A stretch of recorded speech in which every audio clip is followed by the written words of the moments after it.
तो सिंचाई विभाग में ये कह रहे हैं कि पद ही नहीं है और 228 पद जबकि खाली है सर। लाइफ में बहुत बड़ा डिजास्टर आ रहा है सर। इस तरीके से अपनी लाइफ बर्बाद कर दिया इसके चक्कर में। हमें पढ़ाया, हम 4 बहनें, हमें पढ़ाया है भाई ने, और खुद वो पढ़ा नहीं है, मेरे साथ आया है वो। हम किससे मांगने नहीं आए जाके? हमारी मम्मी अकेली है, मैं कब तक अपनी मम्मी को काम करने दे दूं?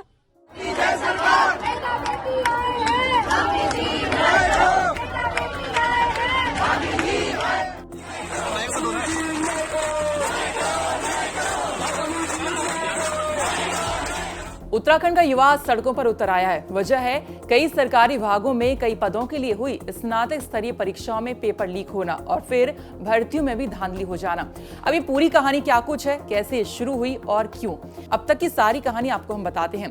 यूके यानी कि उत्तराखंड अधीनस्थ सेवा चयन आयोग ने कई पदों के लिए पिछले कई सालों में परीक्षाएं आयोजित कराई, जिसमें पेपर लीक और धांधली सामने आ रही है। अब पहले इस आयोग के बारे में आपको हम बता देते हैं और फिर आगे की कहानी हम आपको बताएंगे।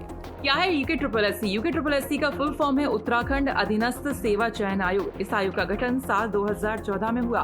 ये ग्रुप सी और डी लेवल की परीक्षाएं आयोजित कराता है। 13 अलग अलग विभागों में छात्रावास अधीक्षक, सहायक चकबंदी अधिकारी, ग्राम विकास अधिकारी जैसे ग्रुप सी के 916 पदों को भरने के लिए स्नातक स्तर की वैकेंसी निकाली। 2021 में 4 और 5 दिसंबर को परीक्षा हुई। भर्ती के लिए करीब 2,16,519 बच्चों ने अप्लाई किया। 1,60,000 छात्रों ने एग्जाम दिया। रिजल्ट अप्रैल 2022 में आया। अब आगे की कहानी आपको हम यहाँ पर बताते हैं। उत्तराखंड के कई बेरोजगार युवा लगातार इस मसले को लेकर आवाज उठाते रहे कि स्नातक स्तर की परीक्षाओं में पेपर लीक हुआ है।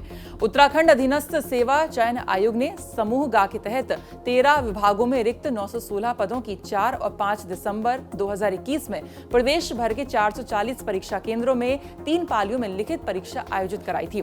जिन पदों के लिए परीक्षा हुई उनमें छात्रावास अधीक्षक, ग्राम पंचायत विकास अधिकारी, ग्राम विकास अधिकारी, मेट्रन केयर सह हॉस्टल इंचार्ज, सहायक चकबंदी अधिकारी, उद्योग सहायक प्रबंधक, सहायक समाज कल्याण अधिकारी, सहायक समीक्षा अधिकारी, सहायक स्वागती और डेटा एंट्री ऑपरेटर के पद शामिल हैं। इन पदों के लिए प्रदेश भर से करीब 2,16,519 अभ्यर्थियों ने आवेदन किया था। तकरीबन 1,60,000 लोगों ने परीक्षा दी थी और इस परीक्षा का रिजल्ट अप्रैल में आया। 16 अप्रैल को ये मामला ज्यादा तूल पकड़ता है।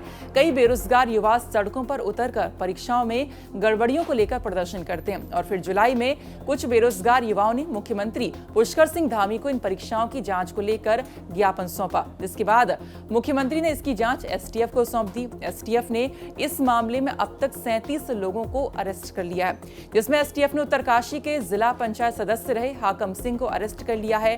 आयोग के पूर्व संविदा कर्मी पीआरडी जवान को भी गिरफ्तार किया है। आरोप है कि उसने पहले पकड़े गए आरोपी मनोज जोशी से पेपर लिया और फोटोकॉपी कराने के बाद पत्नी को मुहैया कराया।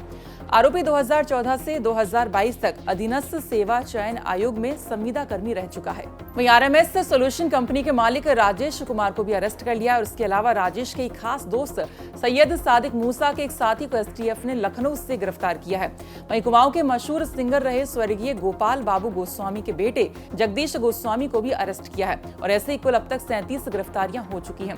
हालांकि इस बीच युवा जांच को लेकर एसटीएफ से ट्रांसफर करके सीबीआई को सौंपने की मांग भी करते रहे और अभी भी कर रहे हैं, क्योंकि इनका ही कहना है कि एसटीएफ की जांच में छोटी मछलियां तो पकड़ी जाएंगी लेकिन बड़ी मछलियां रह जाएंगी। वहीं मुख्यमंत्री पुष्कर सिंह धामी ने 9 सितंबर को एक फैसला लिया। कैबिनेट में एक प्रस्ताव पास हुआ जिसमें यह कहा गया कि जिन परीक्षाओं का परिणाम आ चुका है उन परीक्षाओं को निरस्त नहीं किया जाएगा और साथ ही 7,000 पदों पर गतिमान भर्ती प्रक्रिया राज्य लोक सेवा आयोग को हस्तांतरित कर दी गई है यूके से। इस फैसले के बाद जहां चयनित अभ्यर्थी खुश हुए तो कई बेरोजगार युवा वीडियो और बीपीडीओ में बड़े स्तर पर हुई धांधली की वजह से अभी भी इसे रद्द करने की मांग कर रहे हैं। वहीं आयोग के अध्यक्ष ने एस राजू ने नैतिकता के आधार पर इस्तीफा दे ही दिया था। अब फिलहाल शासन ने आयोग के पूर्व सचिव संतोष बडोनी, जो कि हाल ही में निलंबित हो गए हैं, और साथ ही साथ पूर्व परीक्षा नियंत्रक नारायण सिंह डांगी और 3 अनुभाग अफसरों के खिलाफ विजिलेंस जांच के आदेश दे दिए हैं। वहीं इस मामले में ईडी भी सक्रिय हो चुकी है। ईडी ने 3 मास्टरमाइंड हाकम सिंह, चंदन मनराल और राजेश चौहान की संपत्ति के बारे में जानकारी जुटा रही है और इस मामले में हाकम सिंह रावत से पूछताछ के बाद पता चला कि वो 4 दिसंबर 2021 को कुछ छात्रों को 2 वाहनों में लेकर धामपुर गया था और जिसमें पहली गिरफ्तार अभियुक्त तनुज शर्मा भी था। हाकम सिंह की अर्जित संपत्ति की बात करें तो सांकरी में आलीशान रिजॉर्ट, 12 बीघा का सेब का बगीचा, 20 बीघा सेब का बगीचा लीज पर है। देहरादून में पत्नी के नाम पर मकान है। चंदन मनराल के पास भी करोड़ों की संपत्ति है। वहीं राजेश चौहान की संपत्ति में 2 कंपनियां, इसका टर्नओवर 111 करोड़ है। पत्नी के नाम पर नोएडा में फ्लैट, सीतापुर में तमाम संपत्तियां, लखनऊ में आलीशान मकान शामिल है।